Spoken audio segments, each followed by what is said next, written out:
All right, hey dads, this video is just for you. A lot of you guys at work keep scorecards, those organizational things where you can tell how you're doing. You measure your success on the job at work.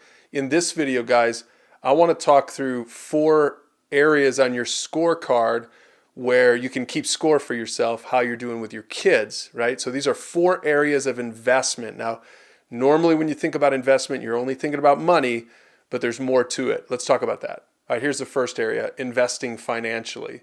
Now, I know I just mentioned that sometimes we only think about financial investment when we're thinking about investment, but it is part of it, right? How do you invest in your kids? Give yourself a score, let's say 1 to 5. Obviously, hopefully you feed them, you clothe them, but I hope that you think strategically about the money that you make and how you're using that money to leverage your kids' future, investing in your kids' future. How do you invest in them financially? Now, you've probably already thought about this if you have your kids in comp sports. That's what we've done with our kids. Both of our kids have played competitive sports, and man, I never realized how much money it was to get them into that. So Tracy and I, we really had to think about, hey, is this wise investing? And we decided for the most part, yes, it is. It's good for their future. Maybe we had to give up some other things in order to do that, but it was worth it because we wanted to invest financially in our kids. Think about that for yourself. How do you invest financially? Now, the second investment is relational investment. How well do you invest relationally in your kids? Give yourself a score again, 1 to 5. So, for us, we think this is probably the biggest investment that we can make in our kids is relational investment. We're talking about building our relationship with our kids. Now, I remember when our kids were little, relationship with a 3-4-year-old, it was different than a relationship with a teenager. Some of you guys watching this video have teenagers and you think, I don't really know how to invest relationally in my kids anymore. Well, we're in the same place. Our kids are 14 and 16, but we still think about how do we invest in them relationally. One of the ways to do that is just simply to be present. Show that you care. Don't just always be off doing your own thing. For Tracy and I, what we've noticed is after dinner is over, a lot of times we get to have dinner with the whole family. And after dinner, I used to just go back into the office and start working again. Maybe Tracy would go watch a show or something. And we realized, this was a time when both of our kids were hanging around doing their homework, just right there in the living room. And they were hungry for that relational investment. It wasn't even necessarily that we were intentionally talking with them for that hour after dinner, but just being there, being present for our kids. And then, yes, sometimes it would open up a conversation with our kids, but we saw that was really an investment that we needed to make. Again, for our kids, they're high schoolers, junior hires, so we only have a few more years to invest like this relationally in them. So it's a pretty high priority for us right now in our lives. We put some other things on hold in our life so that we can invest relationally in our kids. Now, the third one is to invest academically in your kids, whatever age they are.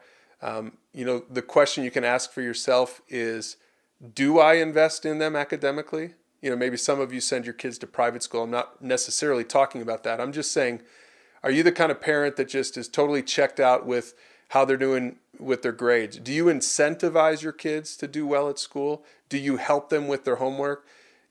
Great parents are engaged with their kids academically. I'm not saying you do your kids' homework for them, but you show that you care. You ask about their grades. You incentivize good grades for their future. And if you just expect teachers to incentivize them, to teach them the value of their academic future, then it's probably not going to happen. The kids that really have that going for them are the kids who have parents at home, for the most part, investing in them academically. Here's the last one on your scorecard, investing spiritually. This is, in my opinion, this is probably the most neglected area for dads. Now, I don't know for you dads if you consider yourself very spiritual, but most dads probably feel like, hey, listen, I'm not qualified to invest spiritually in my kids. That's just not something that I do. Some of you, maybe men, some of you from your background, from your upbringing, maybe you just think this is something that the wife does. This is something that the mom does. The dad brings their kid hunting and the mom brings their kid to church or something like that. But I just want to challenge you The spiritual well-being of your kids, dads, listen to this, is up to you. Like, you have to invest in your kids spiritually. Now, I'll say it's easier if you do it when they're younger.